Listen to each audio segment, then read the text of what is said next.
Hi everyone, welcome back to our channel. और इस channel पे हम बात करते हैं बच्चों की लाइफ में आने वाली प्रैक्टिकल सिचुएशंस की, जो उनकी डे टू डे लाइफ से रिलेटेड होती है। आजकल के जो हम करंट जनरेशन के जो पेरेंट्स हैं वो अपने बच्चों का बहुत ध्यान रखते हैं। सारा कुछ प्लान करके रखते हैं, वेल मैनेज करके रखते हैं, ताकि बच्चों को कोई प्रॉब्लम ना हो। ऐसे में इन सब बातों का ध्यान रखने के लिए हम काफ़ी नॉलेज लेते हैं, कुछ पढ़ते हैं, वीडियोज़ देखते हैं, तो काफ़ी सारी बातों का हम पर प्रभाव आता है और हमारी थॉट प्रोसेस कहीं ना कहीं चेंज होने लगती है। ऐसा ही एक टॉपिक है जो आजकल बहुत चर्चा में है कि बच्चों को पढ़ाई से ज़्यादा उनकी हॉबी, उनका इंटरेस्ट, उनके टैलेंट के आधार पे आगे बढ़ाना। तो ये किस हद तक प्रैक्टिकल है, आज इसी बारे में हम बात करेंगे। तो आइए वीडियो स्टार्ट करते हैं।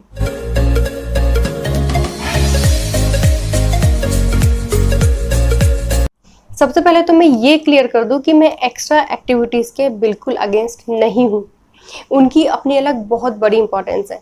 बट यहाँ मेरा कंसर्न ये है कि कहीं हम बच्चों को मल्टीपल हॉबी क्लासेस ज्वाइन कराने के चक्कर में उनको एकेडमिक वाइज वीक ना कर दें, क्योंकि बच्चे में एनर्जी तो उतनी ही है और वो कहाँ कहाँ लगाएगा। आजकल ये चर्चा का बहुत बड़ा विषय है कि बच्चों को पढ़ाई के लिए फोर्स नहीं करना चाहिए, जिसमें उनका इंटरेस्ट है वही कराओ, उनकी खुशी का ध्यान रखो। तो अगर हम देखें तो बच्चों को सबसे ज़्यादा खुशी किस में मिलेगी? स्कूल ना जाने में। तो क्या स्कूल ना भेजना पड़ेगा ना। तो यहाँ हमें थोड़ा सा प्रैक्टिकल होने की ज़रूरत है। इसमें सबसे पहले हमें ये देखना होगा कि जिस देश में, जिस समाज में हम रह रहे हैं, उसमें किस चीज़ की कितनी और किस तरह की वैल्यू है, अपॉर्चुनिटीज़ कितनी है, कंपटीशन कितना है, पॉपुलेशन कितनी है, ये सारी बातें ध्यान में रखनी होगी। प्लस हमें इस बात का भी ध्यान रखना होगा कि हर बच्चे का इंटरेस्ट क्लियर नहीं होता। मीन्स उसकी हॉबी, उसका टैलेंट उतना क्लियर नहीं हो पाता, उसको उतना पता नहीं चल पाता। अक्सर बच्चे ज़्यादातर क्लासेस इसलिए कर रहे होते हैं, एक्स्ट्रा क्लासेस, क्योंकि सब कर रहे हैं। आपने देखा होगा कि अधिकतर बच्चे कुछ 4-5 तरह की क्लासेस ज्वाइन किए हुए रहते हैं, जिनमें drawing, dancing, singing, cricket, football या अबेकस एंड कुंग फू। और कुछ क्लासेस बच्चे इसलिए ज्वाइन करते हैं क्योंकि वो फेमस होती है, थोड़ी फैशनेबल होती है, लाइक गिटार, पियानो। अच्छा लगता है ना गिटार लेके बच्चा बजा रहा है। तो बच्चे तो उतना नहीं समझ पाते, लेकिन हम पेरेंट्स को ही देखना और समझना होगा कि हॉबी क्लासेस भी ज़रूरी है। ये उनके ओवरऑल डेवलपमेंट में काफ़ी हेल्प करती है, लेकिन इससे एकेडमिक नॉलेज की वैल्यू कम नहीं हो जाती, उसकी वैल्यू रहेगी ही रहेगी हमेशा। This is the main point here. तो हम पेरेंट्स को खुद को चेक करना होगा कि हम बच्चों को हॉबी क्लासेस भेज क्यों रहे हैं, स्पेशली एक से ज़्यादा हॉबी क्लासेस। क्या हम ये बच्चे की खुशी के लिए कर रहे हैं?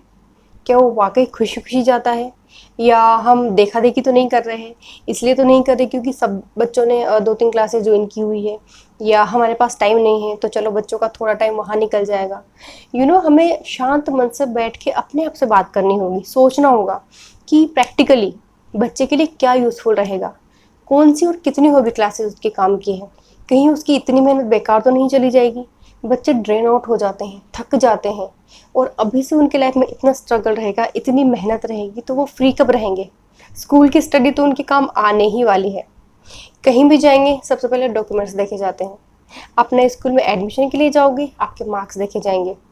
एग्जाम्स में बैठने के लिए क्राइटेरिया फिक्स है। अच्छे कॉलेज में एडमिशन के लिए भी परसेंटेज फिक्स है।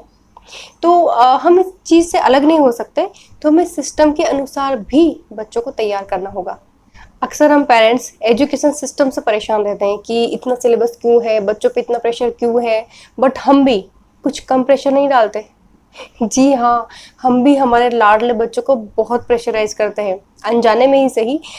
जैसे हम उन्हें डांटना नहीं चाहते पर डांट देते हैं, ऐसे ही हम उन पर प्रेशर नहीं डालना चाहते पर डाल देते हैं, एक से ज़्यादा हॉबी क्लासेस ज्वाइन करा के, क्योंकि इसमें बहुत एनर्जी लगती है। और अगर हमने हमारे बच्चों को एक्स्ट्रा क्लास या हॉबी क्लास ज्वाइन नहीं कराई हुई और हमें पता लग जाए कि हमारे आसपास के सारे बच्चों ने 2-2, 3-3 क्लासेस ज्वाइन की हुई है, तो फिर हम शॉक में चले जाते हैं। और हो सकता है घर पे आके बच्चों को लेक्चर भी दें कि इसको देखो, उसको देखो। तो जो गलती हम पहले कर रहे थे स्कूल में मार्क्स के लिए कि उसके कितने हैं, तुम्हारे इतने कम कैसे है, उसके ज़्यादा कैसे है, वही हम अब कर रहे हैं। इस पूरे टॉपिक का सार यही है कि बच्चों को उनके इंटरेस्ट के हिसाब से क्लास कराएं, लेकिन साथ ही उन्हें नॉर्मल स्टडी की वैल्यू भी बता के रखें, ताकि वो सिर्फ सपनों की दुनिया में ही ना जीते रहें। सपने भी देखने हैं, वो भी ज़रूरी है, लेकिन रियलिटी से भी रूबरू रहें। जैसे अगर हम देखें तो मान लीजिए किसी बच्चे को गाने में इंटरेस्ट है, तो ऐसे कितने बच्चे हैं जो सिंगिंग को अपना करियर बना पाते हैं? कितने बच्चों को ड्रीम जॉब मिल पाती है? कितने हैं जो अपने पैशन को अपना प्रोफेशन बना पाते हैं? बहुत कम ना। कई बार लोग कहते हैं कि certificates doesn't matter, but matter करते हैं। वो कुछ फेमस लोगों का एग्जांपल देते हैं कि वो 10th फेल थे और उन्होंने ये कर दिया, वो 12th फेल थे और वो वहाँ पहुँच गए। बट बहुत कम केसेस में ऐसा होता है, बहुत rare. Normally certificates, documents, marks matter करते हैं। और अगर हम जॉब की, इनकम की, एम्प्लॉयमेंट की कम वैल्यू आंकते हैं तो हम रियलिटी के धरातल से बहुत दूर हैं। लेकिन इसका ये बिल्कुल मतलब नहीं है कि हमें बच्चों को 90+ मार्क्स लाने के लिए प्रेशराइज करना है। नहीं, बच्चा पढ़ाई में अभी जिस लेवल पे है उससे उसे थोड़ा थोड़ा आगे बढ़ाते रहना है। जिस चीज़ में बच्चों का इंटरेस्ट होता है उसमें वो अपने आप मेहनत कर लेते हैं, लेकिन स्टडी में उन्हें मोटिवेट करते हुए थोड़ा थोड़ा पुश करना होगा उन्हीं के बेटरमेंट के लिए। बच्चों को बिना प्रेशर किए भी पढ़ाया जा सकता है, आगे बढ़ाया जा सकता है। ये तो हर पेरेंट की अपनी ट्रिक होती है, लेकिन थोड़ा बहुत प्रेशर फील करना इज़ ओके।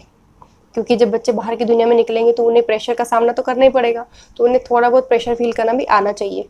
तो अपने बच्चों का ध्यान रखिए, प्यार कीजिए और उन्हें पढ़ाई की वैल्यू बताते रहें, ताकि वो अपने आप मोटिवेट होंगे पढ़ने के लिए बिना प्रेशर फील किए। ये वीडियो बनाने का मकसद सिर्फ यही था कि कहीं हम में से कुछ पेरेंट्स इतनी बड़ी गलती ना कर बैठें कि एकेडमिक नॉलेज को, जो स्टडी है, स्कूल की पढ़ाई है, उसको कम ना आंकें। उसकी वैल्यू रहेगी ही रहेगी हमेशा। वरना हम वही गलती दोबारा कर रहे हैं। पहले हम पढ़ाई पे ध्यान दे रहे थे, अब हम टैलेंट पे ध्यान दे रहे हैं। ज़रूरत है दोनों के बैलेंस की। आप इस बारे में क्या सोचते हैं मुझे ज़रूर बताइएगा। मिलते हैं किसी नए वीडियो में, तब तक के लिए बाय बाय।